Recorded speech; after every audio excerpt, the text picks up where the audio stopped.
Alors bonjour, bienvenue dans ce tutoriel. Aujourd'hui on va faire cette plume au pastel sec puisque la plume c'est le sujet que j'ai donné cette semaine à mes élèves.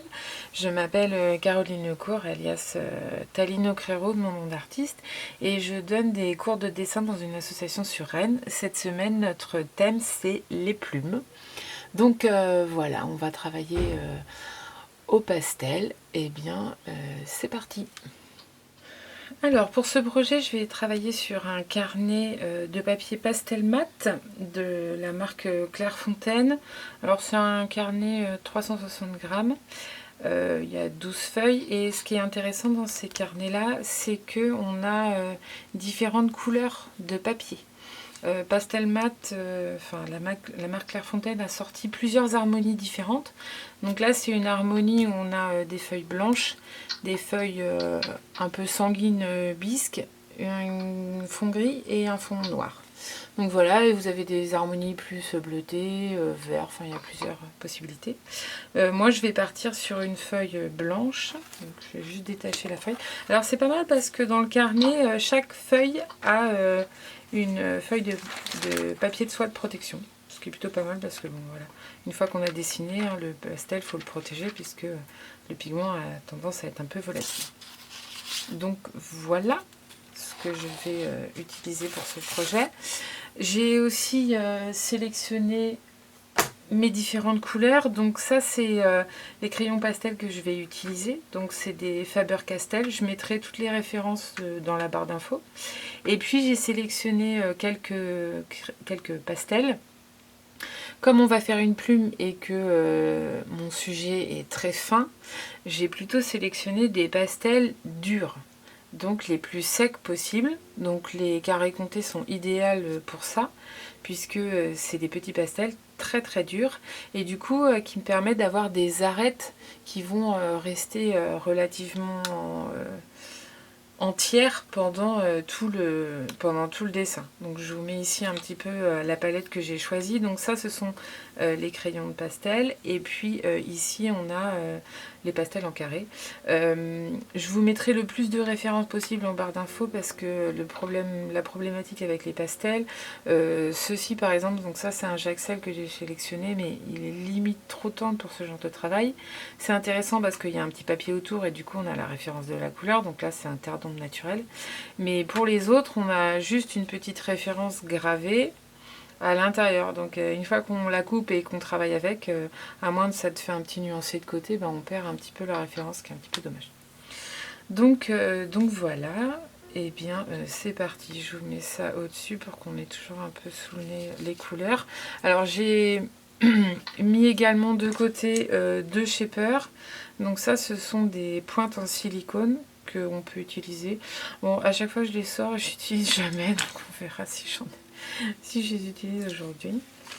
Alors par rapport à mon dessin, je vais juste faire un trait qui est l'arête centrale de ma plume. Et puis bah, après, je vais commencer directement mon dessin.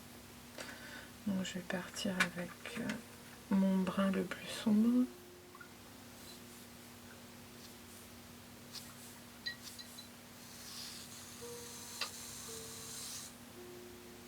Tac. Bon, les traits se voient légèrement, mais travailler à faire mesure. Avant même peut-être de m'attaquer un petit peu plus à mes poils, je vais venir commencer mon ombre en fondu dans ma feuille et puis après je reviendrai avec un travail plus délicat sur les différentes fibres de ma plume. Donc je vais partir sur celui-ci je pense. Qui est un pastel que j'ai récupéré d'une ancienne boîte. Alors je ne sais pas du tout la référence de ce pastel là.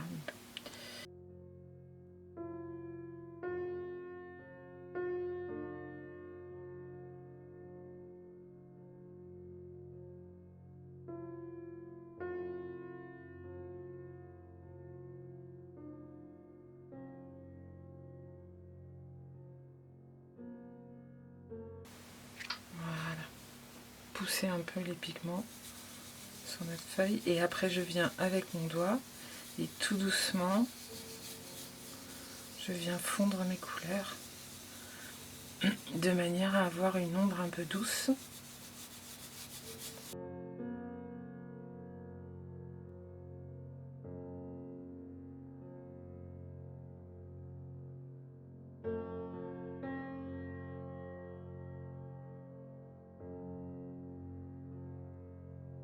Le papier pastel mat, ça n'a pas l'air, mais c'est quand même assez abrasif, hein, puisque vous voyez mon petit pastel rond, il en reste déjà plus grand chose.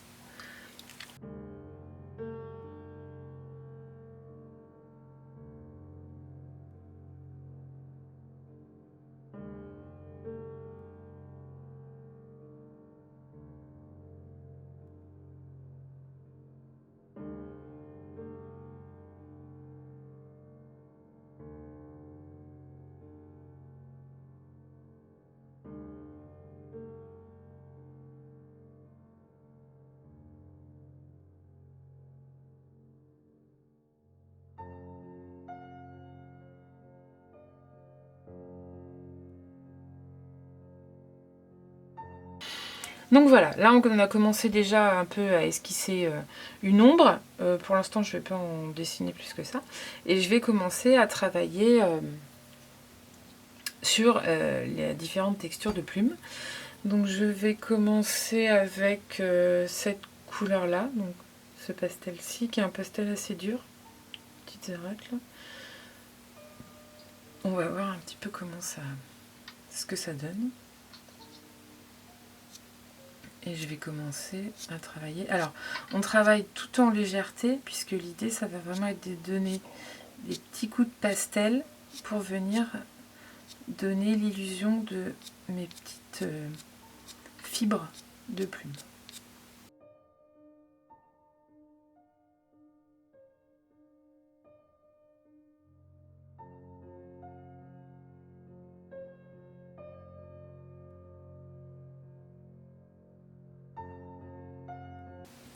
Donc on n'hésite pas un petit peu, là je vais voir un peu comment je procède pour ce dessin-là. Donc j'essaye un petit peu avec toutes mes couleurs pour voir un peu comment je peux donner l'illusion de mon effet de plume. Alors comme j'ai pu le dire dans les tutoriels précédents, c'est aussi vrai pour ce sujet-là. Ce qui fait l'intérêt d'un sujet, ça va être le contraste. Donc là, j'ai déjà commencé à esquisser quelques petits effets de texture, de petites fibres de ma plume, le poil, si je puis dire. Et j'ai mis des couleurs claires, mais au milieu de tout ça, je vais venir donner des petits coups un peu sombres, parce que c'est ces petits coups un peu sombres à certains moments qui vont mettre en valeur les traits les plus clairs en fait. Et tout le jeu de la peinture, quelle que soit la technique, que ce soit du dessin, que ce soit de l'acrylique, de l'huile, du pastel, de l'aquarelle, c'est vrai pour tout, c'est le contraste. Et une zone ne sera jamais aussi claire que si juste à côté d'elle, vous avez une zone sombre. Et c'est aussi vrai pour mon dessin. Alors on n'hésite pas, hein, si on a besoin, à décaler notre feuille. Donc là, on a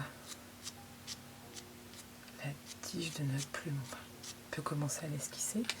Alors je vais prendre celle-là. Alors ça, c'est un pastel de la marque Derwent que j'ai depuis le lycée.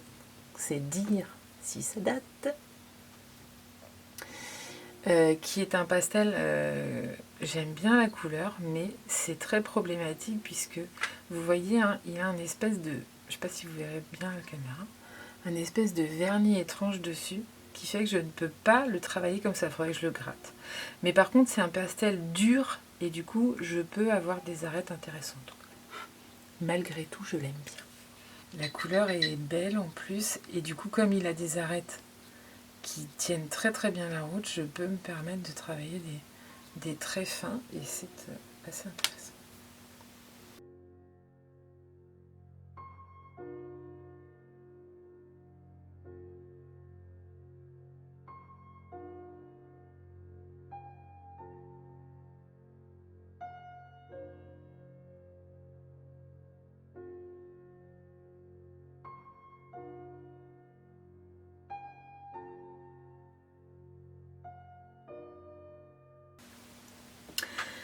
J'ai des crayons avec des pointes très longues. C'est intéressant parce que ça me permet d'avoir des traits très fins, parce que la mine du crayon à pastel, quand on la travaille, elle a tendance à s'aplatir très vite. Donc moi je les taille au cutter et après je viens aiguiser ma lame sur un petit papier de verre très fin. Alors à faire avec beaucoup de minutie, parce que la mine du crayon à pastel c'est quand même une mine fragile, hein, donc a tendance à s'effriter. C'est pareil, la boîte du crayon à pastel, on en prend beaucoup soin, parce que si vous faites tomber votre boîte, les mines vont se fragmenter à l'intérieur et vous pouvez dire adieu à votre matériel.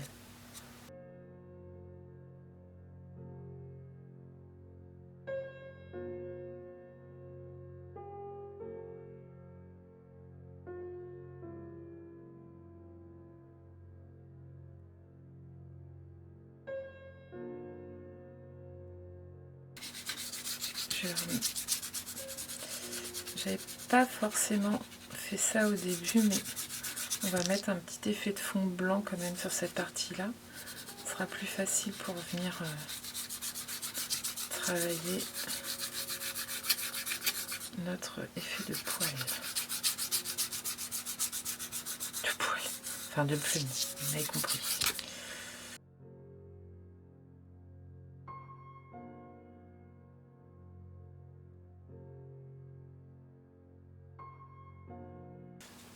On vous parle souvent, vous avez peut-être entendu ce terme-là quand vous faites du pastel, de nourrir le papier. Alors nourrir le papier, ça veut dire mettre une première couche de pastel, peut-être qu'on va fondre plus ou moins, pour que quand on revient avec les couches suivantes, on puisse travailler plus facilement des mélanges. Nourrir le papier, c'est un petit peu ça. Ça va être un petit peu comme une couche de fond qu'on peut faire sur une toile avec un travail à l'huile par exemple, où on va faire une première couche à l'acrylique et après qu'on peut revenir avec de l'huile dessus. Bah, c'est un peu la même idée, mais avec du pastel sec. On vient nourrir le papier.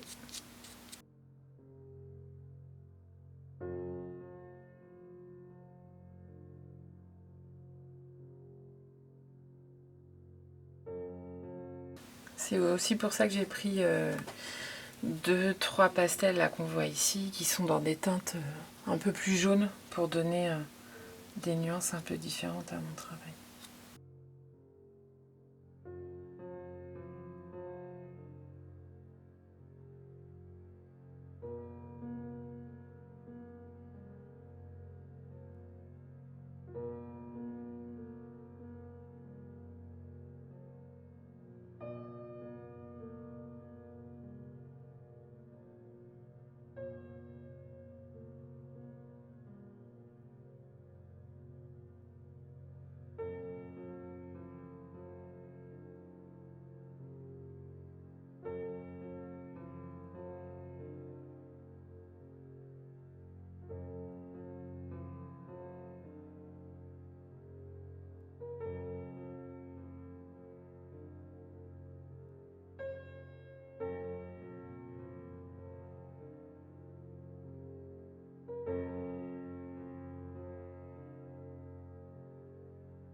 Alors, le petit avantage aussi du pastel, c'est que comme on a fait un fond léger ici, si je reviens avec mon blanc par-dessus, voilà, je vais venir aisément masquer les taches.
Alors, on continue. Sur cette partie-là, j'ai une espèce de partie un peu plus ombrée. Donc, je viens avec la tranche de mon pastel.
Donc je vais continuer, là j'ai tracé mon arête, j'ai vu un petit peu comment je pourrais travailler cette partie-là. Et puis là je vais continuer tout doucement en allant par là.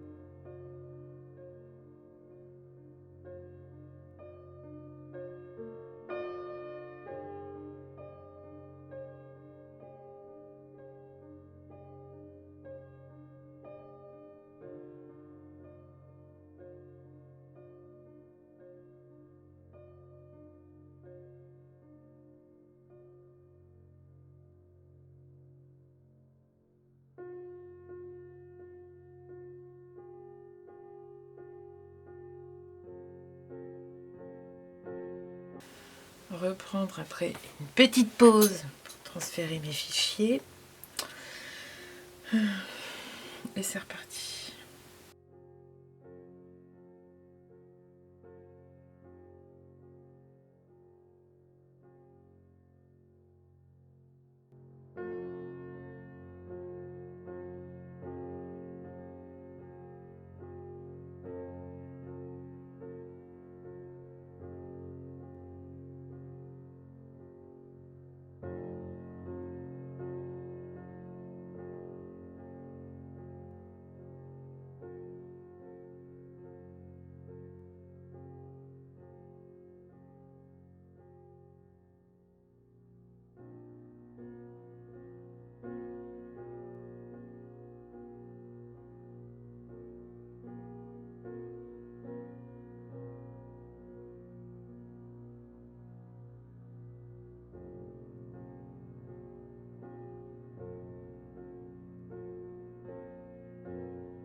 Alors, on reprend, c'est le lendemain, je vais continuer mon enregistrement.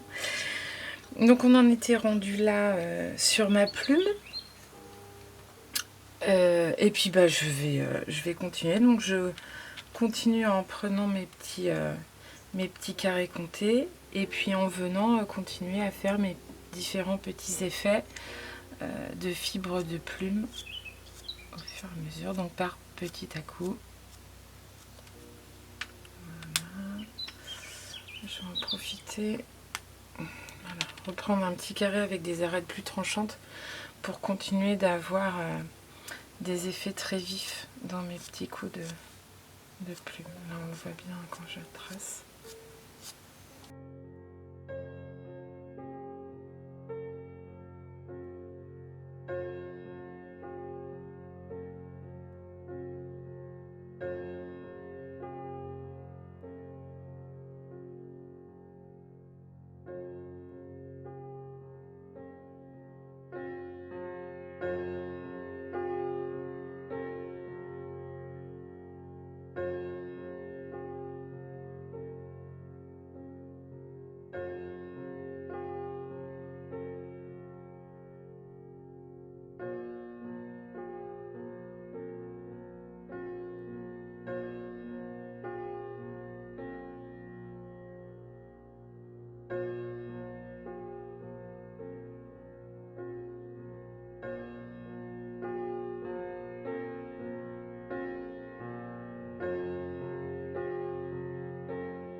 Là c'est une partie où on voit qui est plus claire. Alors avant de déposer mes couleurs claires, j'hésite pas à mettre plutôt mes teintes un peu sombres.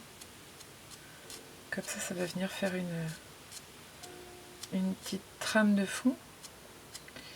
Et quand je vais venir déposer mes couleurs claires, du coup elles vont tout de suite ressortir. Parce que en dessous ce sera déjà sombre.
Et là, je fais vraiment avec le poignet.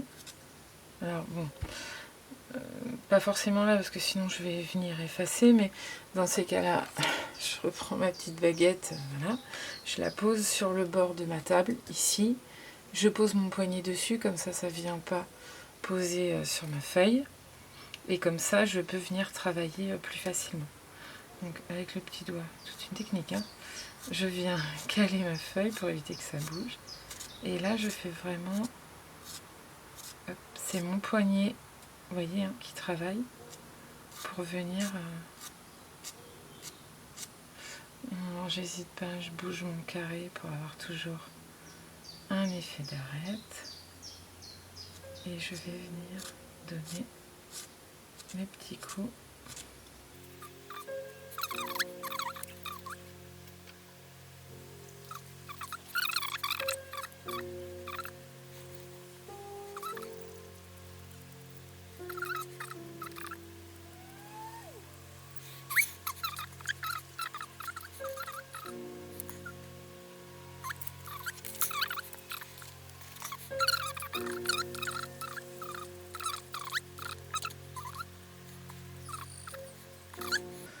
Bon, là c'est mon deuxième jour de film et du coup il fait beau, la fenêtre est ouverte, donc on entend mes voisins à plumes.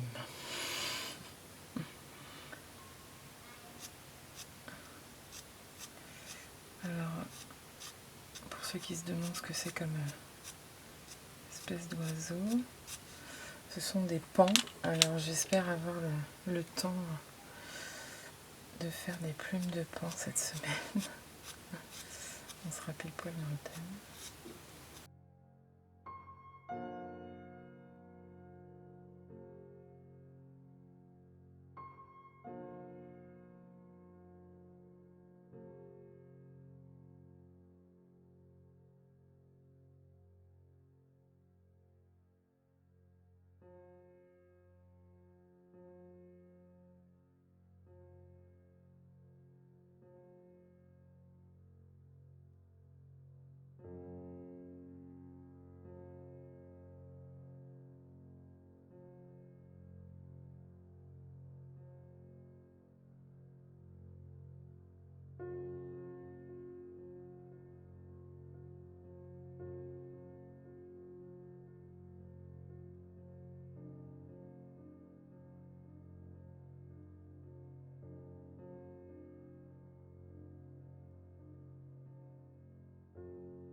Là le shaper par contre peut être intéressant au milieu du noir, parce que ça va venir donner comme des effets de fibres, hein. Je le passe à l'intérieur de ma couleur.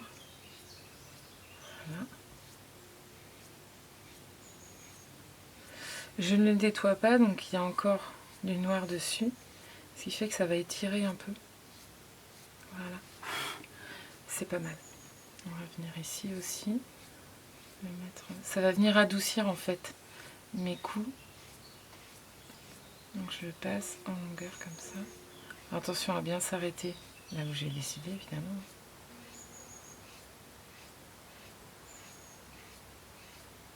Ça va venir un peu fermer.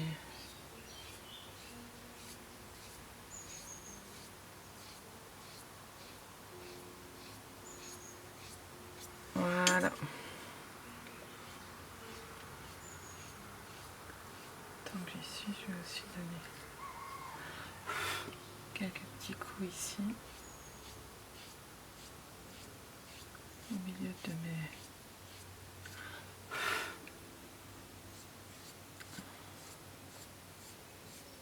À certains endroits, ça peut donner des effets un peu intéressants, je sais pas.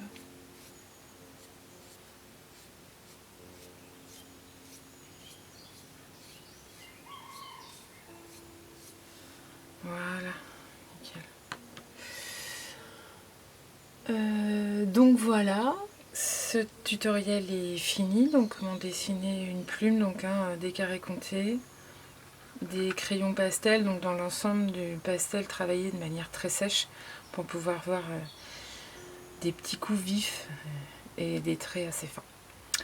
J'espère que ce tutoriel vous a plu. N'hésitez pas à mettre un petit pouce et puis à vous abonner à la chaîne. Et je vous retrouve la semaine prochaine pour un nouveau tutoriel.